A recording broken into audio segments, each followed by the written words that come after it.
rarely injury occurs and it's maybe minor injury, maybe severe injury, and maybe very severe injury.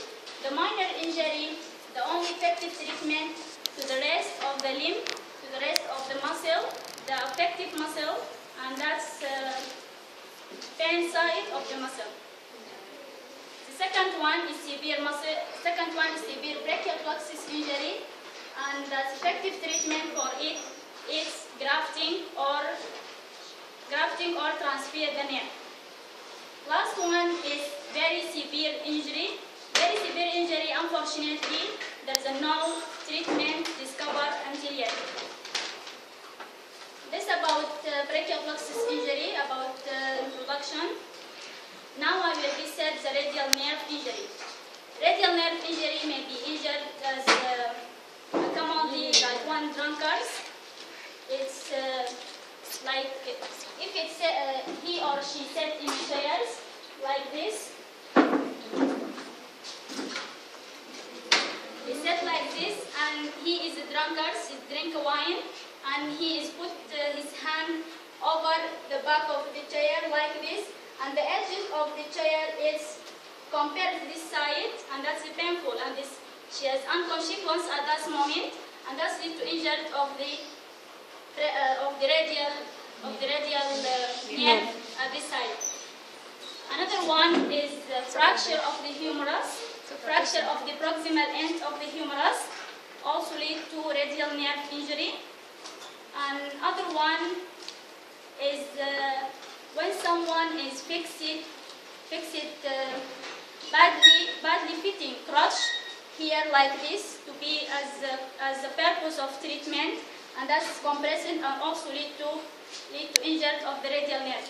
That's about side it in the axilla. In the spiral groove may be like a trunket. If they tie the trunket here to any treatment purpose for a long time, also lead to injury of the radial nerve, and also in the operative table lead to injury to the radial nerve. And other may be motor effect or motor result and sensory result.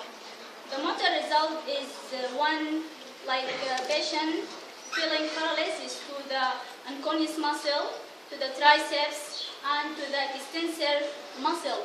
When that patient cannot do extension to the arm, cannot do extension to the wrist, cannot do extension to the fingers, to the proximal part, medial part, and the distal part.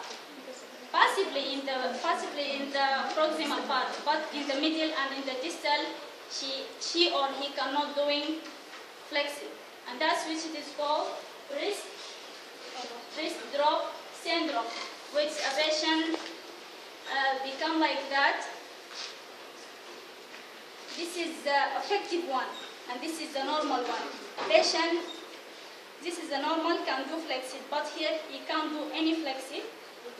And he become like this, extend. And he or she can do home exercise for this wrist drop, like as shown in the picture, like two exercise. He must be sitting at the chairs and take pencil, give me a pen.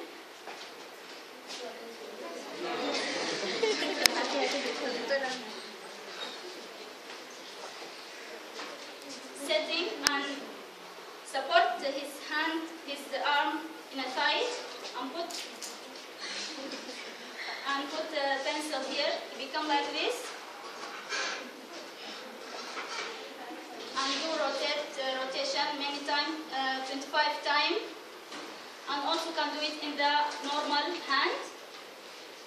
Other one can be take stress ball or sponge ball.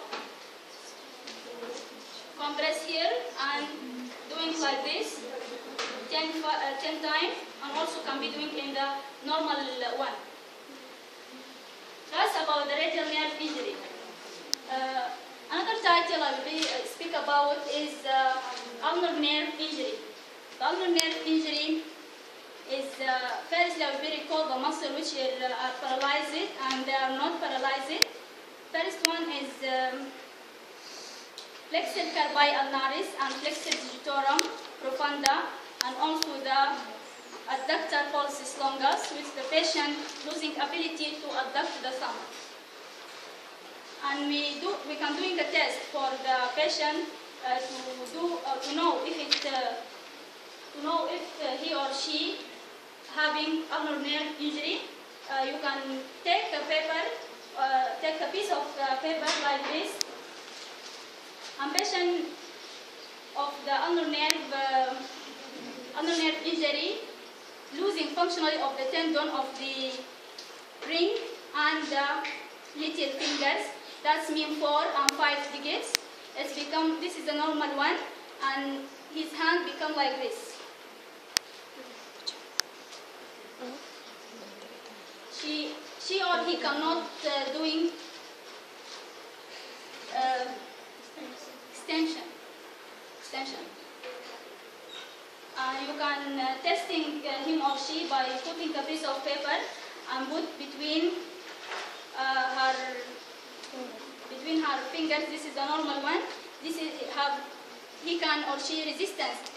That cannot be resistance and can be abduct or can abduct like this. But in the effective hand like this, here is slightly abduct, and here also is no. I can put it and take it easy.